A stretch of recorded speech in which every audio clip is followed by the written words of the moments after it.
Bienvenue dans ce nouvel épisode de podcast de français. Je suis vraiment content de vous retrouver aujourd'hui. Le niveau de difficulté de cet épisode est pour les niveaux A1 et A2. C'est-à-dire que vous commencez à apprendre le français ou que vous avez des bases, mais vous voulez progresser. Aujourd'hui, on va parler d'un sujet très concret et très utile dans la vraie vie. Les démarches administratives, los trámites administrativos. C'est quelque chose que tout le monde doit faire.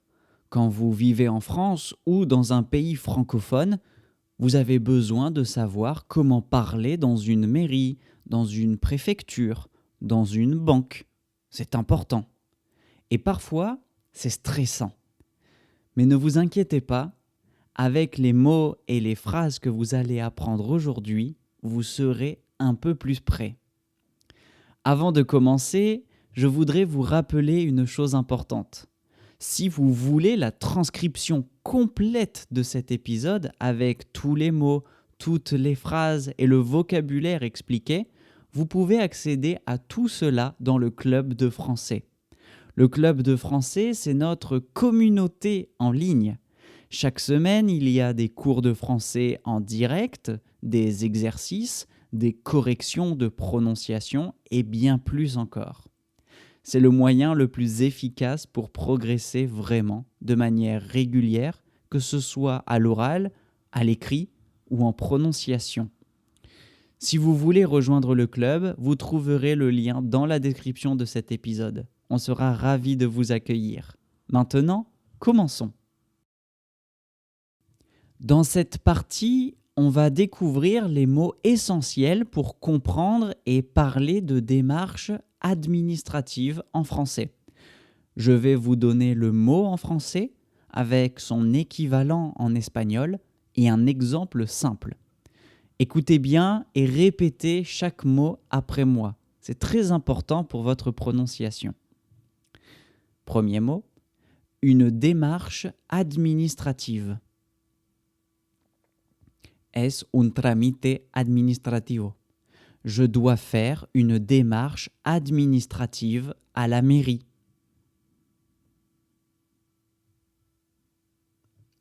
Un document.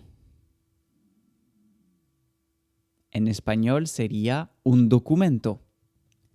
J'ai tous mes documents. Troisième mot, un formulaire. En espagnol, c'est un formulario. Je dois remplir un formulaire.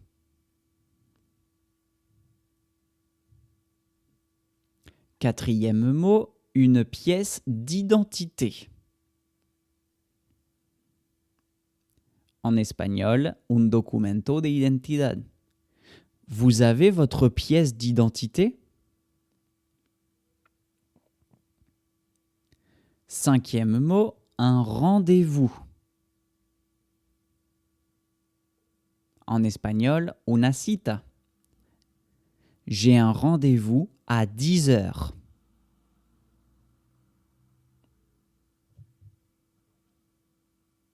Sixième mot, un guichet.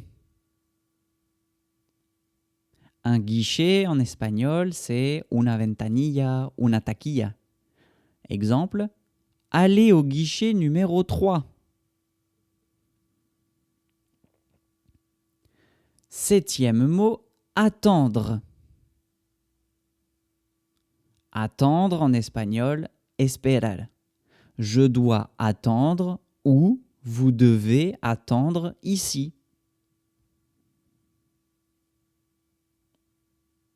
Huitième mot, signer. Signer en espagnol, firmar. Vous devez signer ici, s'il vous plaît. Neuvième mot, valider. En espagnol, validar. Vous devez valider votre demande en ligne. 10e mot, un délai. En espagnol, un délai, c'est un plazo. Par exemple, le délai est de 2 semaines.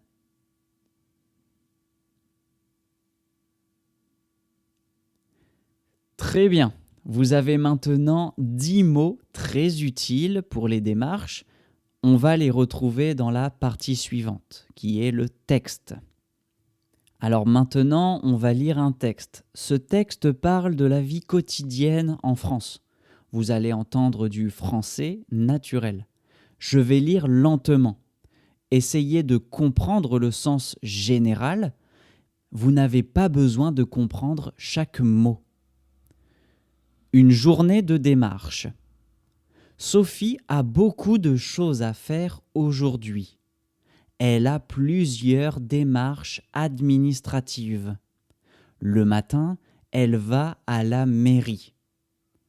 Elle doit faire une demande de documents officiels. À la mairie, il y a un guichet. Elle attend son tour.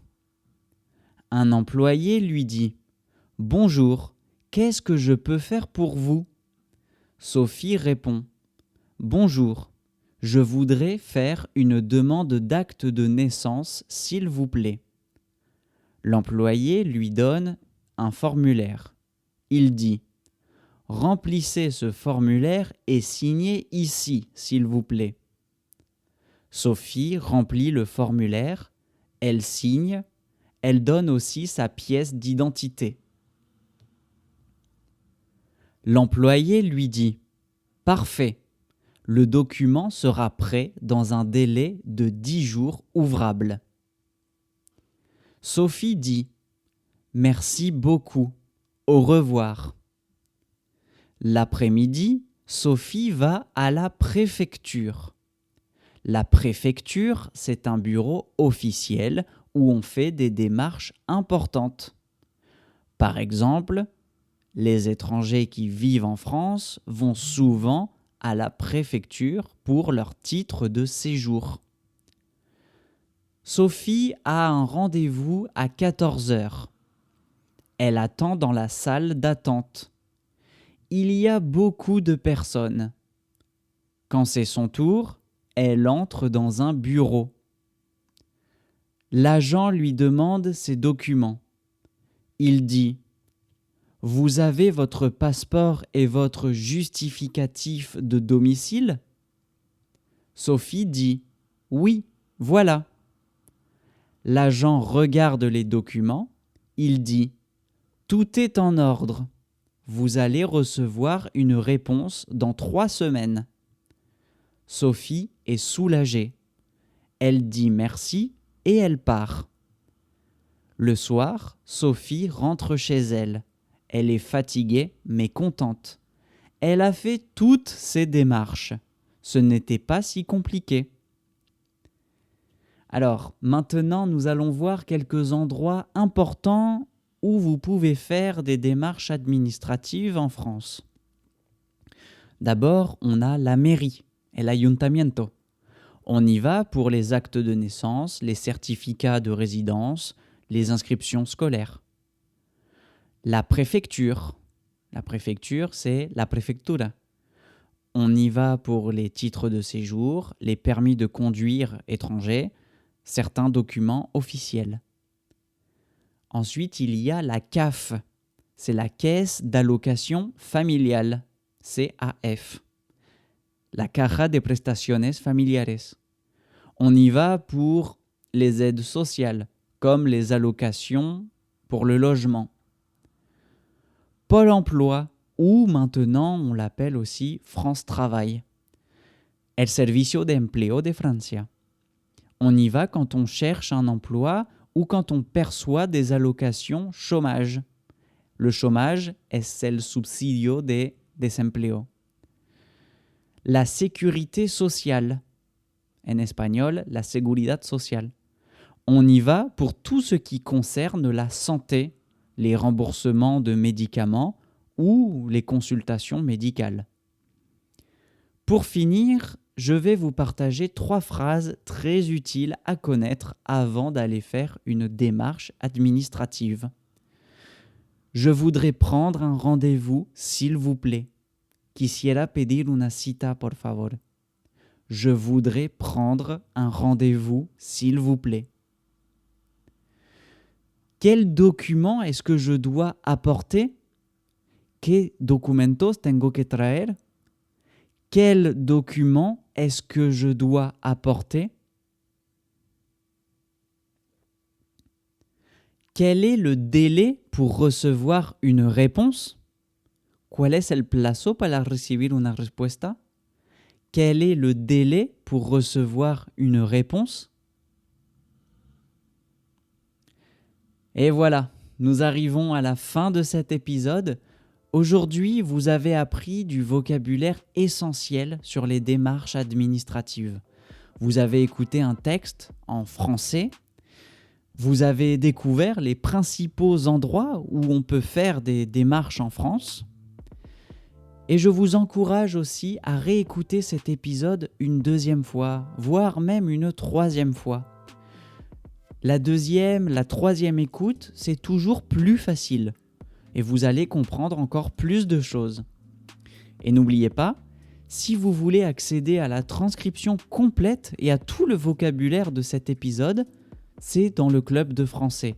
Le lien est dans la description. Merci beaucoup de m'avoir écouté jusqu'à la fin. Ce n'est pas facile d'écouter du français et vous le faites très bien. À très bientôt pour le prochain épisode. Bonne continuation et bon courage.